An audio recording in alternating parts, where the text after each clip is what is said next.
본문에는 두 가지 스토리가 기록되어 있습니다. 12해를 혈루증을 앓아 가진 것을 다 허비하고 부정한 여인으로 살다가 예수님의 옷자락에 손을 대고 병이 나은 여인.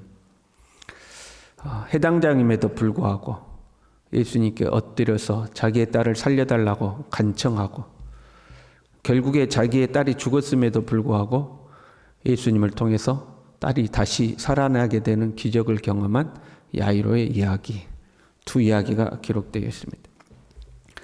이 두 이야기는 각각의 스토리만으로도 많은 영적인 교훈들을 가지고 있습니다.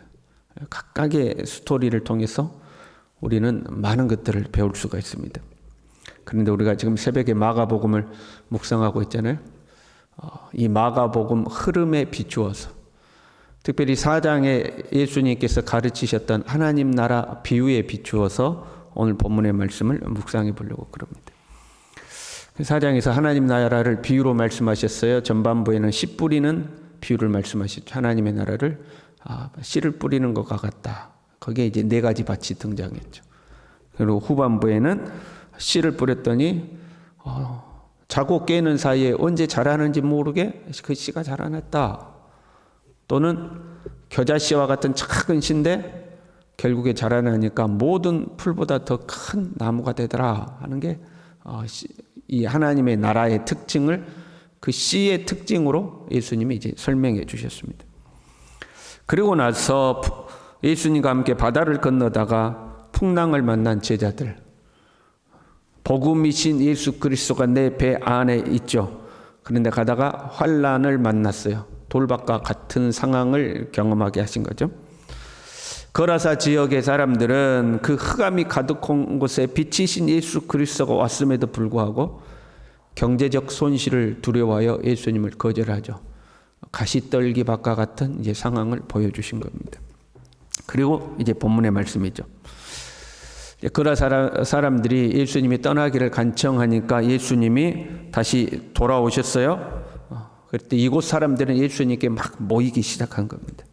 그 중에서도 특별히 예수님을 찾아온 이제 두 사람의 이야기를 기록한 거죠. 두 사람의 이야기지만 사실 하나의 이야기로 묶여 있습니다. 해당장이 가는 중에 혈루증 여인이 예수님을 만나잖아요. 그리고 나서 해당장의 딸도 이제 살아납니다. 이 여인은 12해를 혈루증을 앓았고 해당장의 딸은 12살이었다 하고 기록하고 있습니다. 10이라는 숫자로 이스라엘을, 사실은 영적 교훈을 찾는다면 이스라엘의 영적 상태를 이야기하고 있는 겁니다. 두 이야기를 12로 묶어서 다른 스토리 같지만 똑같은 교훈을 준다 하는 것을 이제 보여주고 있습니다. 이 두 사람은 예수님을 찾아왔어요. 그냥 찾아온 게 아니에요. 간절한 마음으로 찾아왔어요. 거라사의 사람들은 예수님이 떠나기를 간절히 원했어요. 간청했어요. 제발 떠나시라고 그랬어요.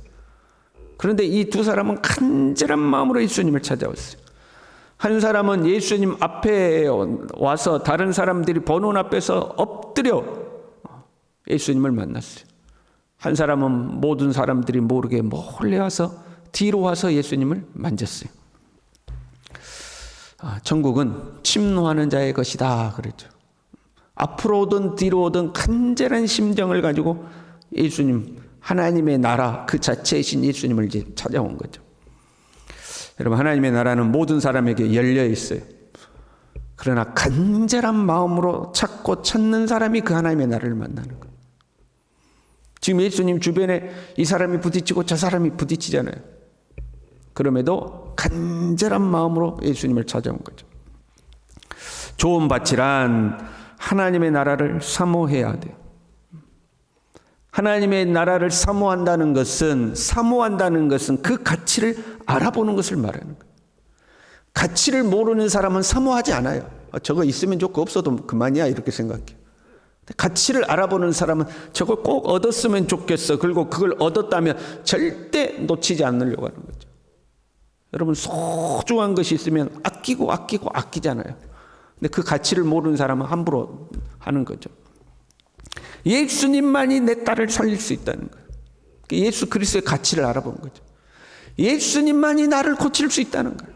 예수님만이 살릴 수도 있고 고칠 수도 있고, 그 가치를 알아보니까 주님 앞에 찾아오는 거죠. 23절에요.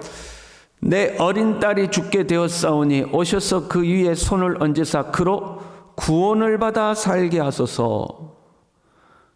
내 어린 딸이 죽게 되었사오니 그 딸을 살려주십시오 이렇게 하지 않고 구원을 받아 살게 하소서 이렇게 표현했어요. 28절에요.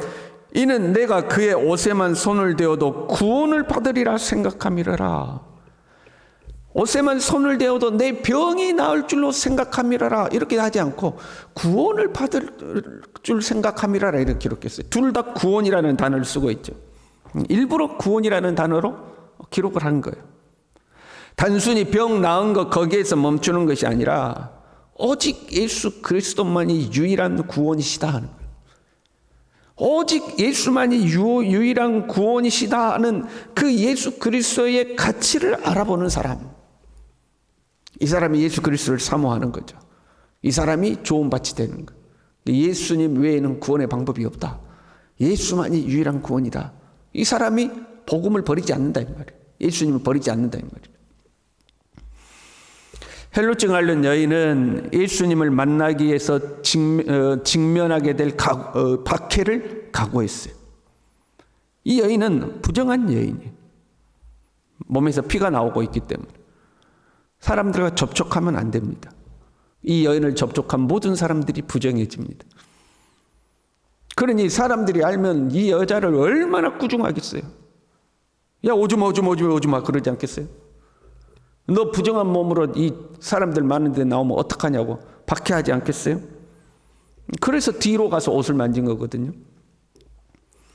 좋은 밭이란요, 복음을 따르다 직면하게 될 박해를 각오하는 거예요.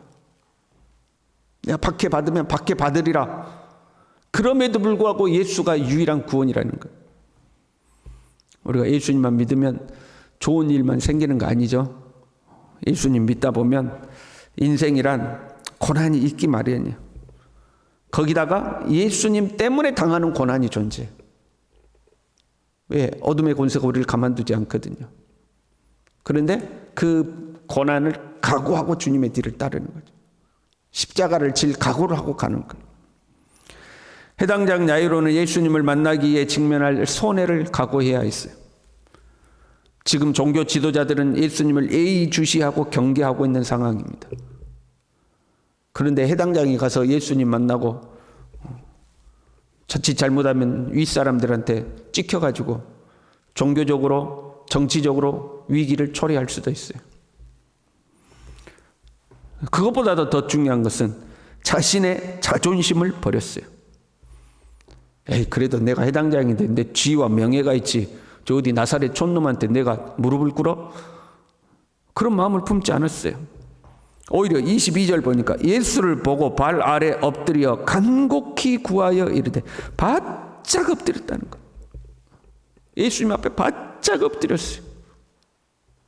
사람이 끝까지 버리기 힘든 것이 자존심이에요. 근데 그 자존심을 다 버린 거예요. 집에 갔더니요, 40절에 보니까 그들이 비웃더라 그랬어요. 자칫 잘못하면 예수님 따라가다가 웃음거리로 전락할 수도 있는 거예요. 아이고 저 바보 같은 놈 굴고. 세상의 염려와 재물의 유혹과 기타 욕심을 이겨내야 좋은 밭이 되는 거죠. 그런데 이런 것 저런 거 염려, 손해볼 것 다 생각하면 가시떨기가 되는 거예요. 해당장은 그 모든 것들을 그냥 버린 거예요. 결실하는 밭이 좋은 밭이 되는 거죠, 여러분. 결실하는 밭이 좋은 밭이 되는 거예요. 그런데 그 씨 뿌리는 비유에는요, 어떻게 해야 결실하는가, 결실하는 방법을 기록하고 있지는 않아요. 그냥 결실해야 좋은 밭이라고 되어 있어요. 근데 본문은 그 결실하는 방법을 가르치고 있어요. 34절에요. 예수님은 이 혈루증 앓는 여인에게 이렇게 말씀하셨습니다. 딸아, 네 믿음이 너를 구원하였다. 네 믿음이 너를 구원하였다는 거예요. 야이로에게는 36절에 이렇게 말씀하십니다. 두려워하지 말고 믿기만 하라. 두려워하지 말고 믿기만 하라. 어떻게 결실하는가? 하나님을 믿어야 한다. 예수 그리스도가 나의 유일한 구원자임을 끝까지 믿어야 한다는 거예요. 박해가 와요. 문제도 생겨요. 어려움도 생겨요. 심지어는 문제가 더 악화되기도 해요. 지금 야이로가 예수님 찾아올 때까지만 해도 딸이 살아는 있었어. 가는 도중에 죽어버렸어요. 예수님 모시고 가는데 죽어버린 거예요. 그럼에도 불구하고 예수님 뭐라고 그래요? 두려워하지 말고 믿기만 해라. 두려워하지 말고 믿기만 해라. 우리가 결실하는 데까지 이르려면 예수님을 절대적으로 신뢰해야 되는 거예요. 풍랑이는 배에서 예수님은 제자들에게 그렇게 말씀하셨잖아요. 어찌하여 이렇게 무서워하느냐? 너희가 어찌 믿음이 없느냐? 지금 야이로에게 하시는 말씀하고 똑같은 거예요. 뒤집어 말하면 무서워하지 말고 믿기만 해라 그 말이에요. 그렇잖아요. 근데 어찌 두려워하느냐? 어찌 믿음이 없느냐? 두려워하지 말고 믿기만 하라 하는 거예요. 우리의 삶에 두려워할 수밖에 없는 상황이 생겼어요. 그럼에도 불구하고 내 배에 예수님이 계신다는 것을, 그 주님을 신뢰함으로 두려움을 이겨내는 거예요. 만약에 두렵다고 여러분 배에서 뛰어내리면 어떻게 되겠어요? 그 즉시 죽는 거죠. 배에서 뛰어내리지 말고 두려워하지 말고 믿기만 하라는 거예요. 그 믿음으로 끝까지 가는 거예요. 주님을 신뢰함으로 끝까지 가는 거예요. 그래야 결실하는 거죠. 무슨 열매를 맺을 것인가? 씨는 하나님의 나라잖아요. 하나님의 나라의 씨가 뿌려졌으니 하나님의 나라의 열매가 맺겠죠. 그리고 그 하나님의 나라가 우리를 통해서 확산되겠죠. 그러나 한편으로는요, 지금 본문의 혈루증 앓는 여인에게 있어서 당장의 결실은 뭐예요? 자기 병이 낫는 거예요. 해당장 야이로에게 있어서 당장의 결실은 자기 딸이 사는 거예요. 이 열매도 뭘로 거두었어요? 믿음으로 거두는 거예요. 믿음이 너를 구원하였다 하는 거예요. 믿음으로 당장의 열매를 거둘 뿐만 아니라 이제는 이 두 사람에게 하나님의 나라가 임하고 그들을 통해서 하나님의 나라가 확산되겠죠. 저와 여러분이 믿음을 굳건히 할 수 있길 바랍니다. 어떤 순간에도 주님은 나를 향한 계획을 가지고 계시고, 그 주님께서 내 인생의 배에 함께 타고 계시고, 그 주님이 나를 인도하고 계시고 결국에 목적지에 도달하게 하실 것이다. 주님이 나를 통치하고 다스리고 계신다. 주님이 바람과 바다를 다스리고 계신다. 주님을 신뢰함으로 끝까지 믿음으로 나아가는 저와 여러분 될 수 있기를 바랍니다. 기도하겠습니다. 하나님 아버지, 박해가 찾아온다 할지라도 두려워하지 아니하고, 손실이 찾아오고 상황이 더 악화된다 할지라도 두려워하지 아니하고 끝까지 주님을 신뢰하는 믿음, 내 인생의 배에 주님이 함께하고 계심을, 그 주님이 만물을 통치하고 다스리심을 끝까지 믿고 끝까지 믿음으로 걸어가는 하나님의 사람들이 되어 결실할 수 있도록 우리 모두를 축복하여 주시옵소서. 예수님의 이름으로 기도 올리옵나이다. 아멘.